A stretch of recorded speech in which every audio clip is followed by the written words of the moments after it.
Salve, salve, meus chai, tudo bem com vocês? Pessoal, hoje a gente vai falar tudo sobre o tumor de mama, tá? Se esse vídeo ficar muito extenso, eu vou até dividir em duas partes. E o que vai ter aqui dentro? Vai ter qual que é o mecanismo fisiológico, como que fisiologicamente o organismo funciona e por que vai desenvolver esse câncer de mama. Segundo, a gente vai falar também sobre métodos de prevenção, a gente vai falar como é realizado o tratamento e eu vou trazer aqui algo que quase ninguém fala, que é como fazer um tratamento paliativo. Hoje existe tratamento onde esse tumor para de crescer, em alguns casos ele até reduz o tamanho ou cresce de maneira muito lenta.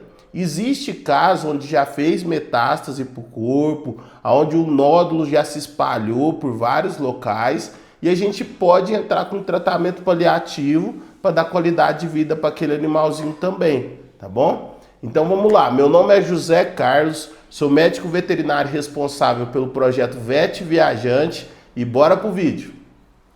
E vamos começar como que funciona fisiologicamente, tá?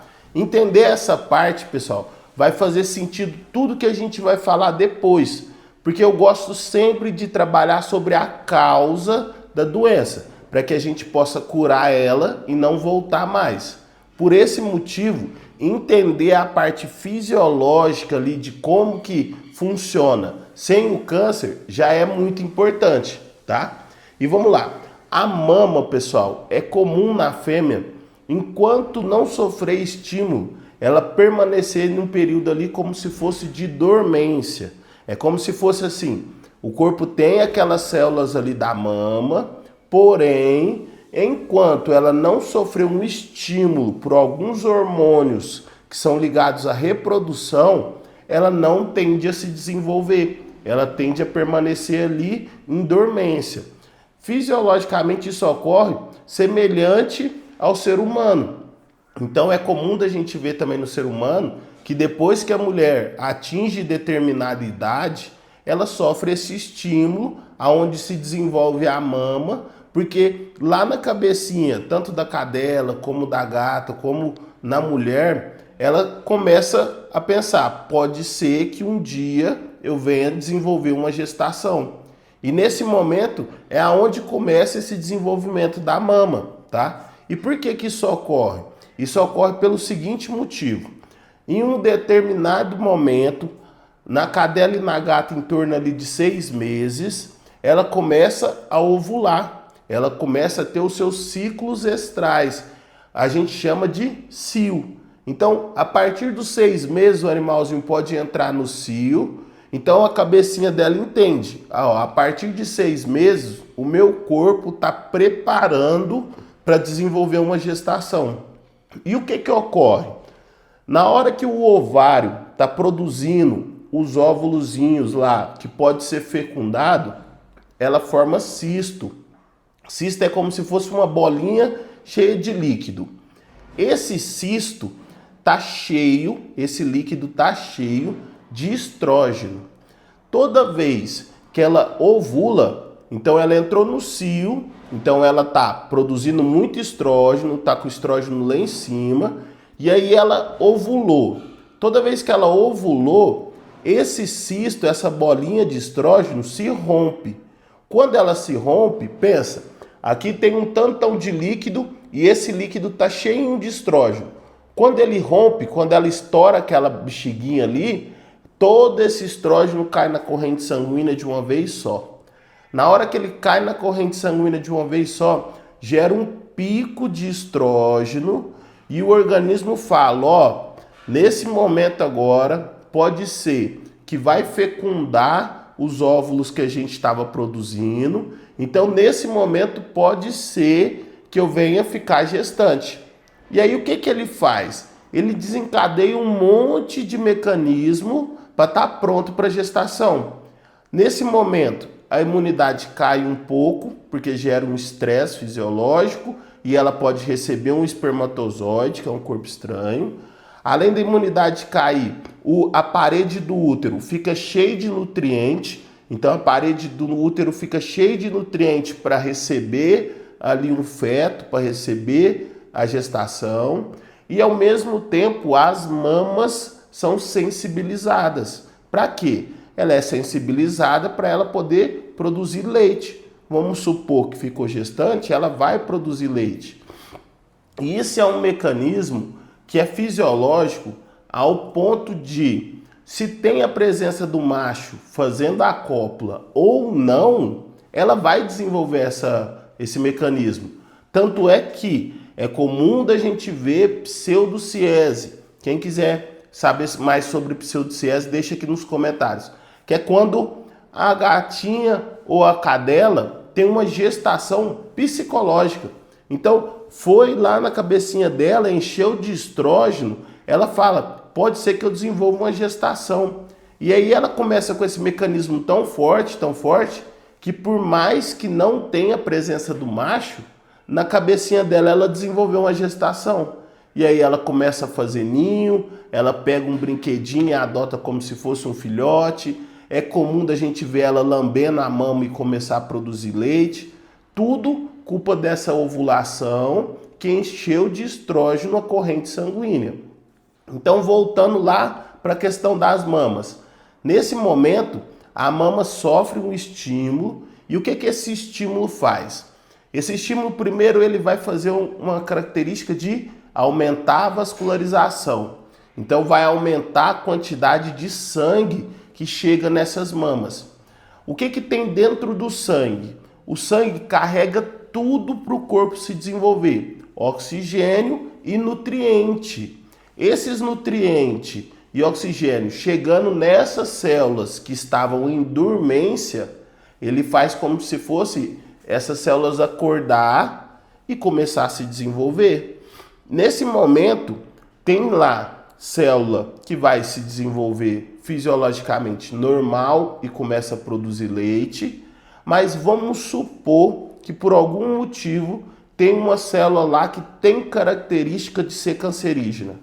Na hora que ela sofre esse estímulo, recebe sangue, recebe nutriente, essa célula cancerígena vai começar a crescer, ela começa a se desenvolver. Então, é um momento ali que tem como a gente prevenir e permanecer essa célula em dormência? Tem. Como? Fazendo a castração antes do primeiro cio. Se eu fizer a castração antes do primeiro cio, ela não sofre esse estímulo, não aumenta a vascularização, não chega nutriente e às vezes aquela célula cancerígena que estava lá na mama vai permanecer em dormência, certo? Mas vamos supor que não aconteceu de castrar. Então, essa mama vai sofrer um aumento de vascularização, vai ficar mais edemaciada, vai ficar mais inchadinha e pode passar também por uma característica que a gente fala de sofrer um estresse. Ela pode ter até uma febre no local, na mama mesmo. Esse estresse começa a falar assim para as células, ó, a gente aqui é para estar quietinha ou é para a gente estar numa temperatura de 37,5, 38 e não sei porquê, aquela célula fala, né? Não sei porquê, mas eu estou em 39,5. Eu estou em 39,7. Isso daí é um estresse de temperatura. Aí o que ela faz? Eu vou me adaptar à temperatura correta, que agora é 39, porque senão eu vou ficar estressada. Nesse momento, de novo, ocorre uma situação de estresse, ela muda o jeito que ela está replicando ali, ela muda a maquinaria, o mecanismo de funcionamento dela e pode surgir uma célula que é cancerígena. Então, toda vez que o animalzinho entra no cio, ele estimula a mama e deixa propenso, deixa suscetível para desenvolver uma célula cancerígena. E isso acontece em todos os ciclos estrais. Então é por esse motivo que quanto antes eu faço a castração, eu estou prevenindo.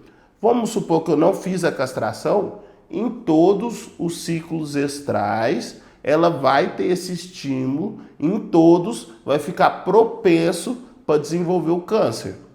E agora eu vou aproveitar já para fazer um gancho no medicamento que o pessoal aplica no anti-cio. Tem gente que chama aquilo de vacina e não é vacina, porque vacina traz células de defesa, é resposta imunológica.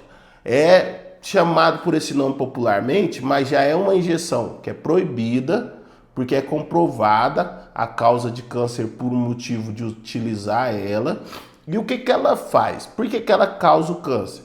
Lembra que eu falei que fisiologicamente ela vai ter um cistozinho que na hora da ovulação rompe essa bexiga, cai uma quantidade de estrógeno, vai lá na cabecinha e fala, ó, tem muito estrógeno, prepara essas mamas porque pode ter uma gestação vindo aí logo para frente. Lembra disso? A injeção anti-cio é uma concentração desse hormônio, o mesmo hormônio, só que ele é feito de maneira sintética e a quantidade dele é muito maior e pendura por muito mais tempo. Então, fisiologicamente, vamos supor que produziu. Vou dar um exemplo, tá? Não se apegue a esse número, mas vai te ajudar a entender. Vamos supor que o organismo produz aqui e solta para o corpo 10 de estrógeno. 10 moléculas de estrógeno. Já é suficiente para falar para a cabeça, ó, prepara que a gente pode ter uma gestação. Aí já estimula o útero, já estimula a mama, aumenta a vascularização, a imunidade cai um pouco para poder receber um espermatozoide. Já acontece tudo isso, certo? A injeção, pessoal, é esse mesmo hormônio, só que numa quantidade, um exemplo, de 100. Então o corpo produz 10, só que a injeção produz 100 de uma vez só, esses 100, e ele fica agindo durante vários dias, até meses, 3 meses, 5 meses, 6 meses. Então esse estímulo que fisiologicamente ocorre em alguns dias passa a gerar esse estresse, esse estímulo, esse mecanismo de fala para a cabeça que vai ter uma gestação durante 6 meses consecutivos, durante 3 meses consecutivos. E lembra que 10 já causa um estresse ali, um desconforto? Agora tem 100 e 100 durante 3 meses, 6 meses. Então, a chance de desenvolver um tumor de mama é gigantesco. Mais de 90% dos animais que recebem essa injeção desenvolve o tumor, porque o organismo não tem opção. Ele está sendo muito estimulado durante muito tempo, a mama sofrendo estresse, a parede do útero passando por estresse, a imunidade caindo, o câncer vai surgir, é inevitável. Então, eu abordei já esse assunto para a gente ver. Isso é uma das principais causas do desenvolvimento do câncer. Esse medicamento causa um mal para o organismo que é imensurável.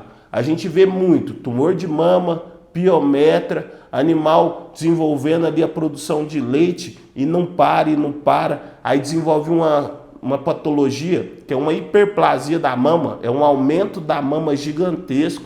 Já teve gatinha que eu tive que fazer a mastectomia porque a mama começou a ficar tão grande que rasgou a pele.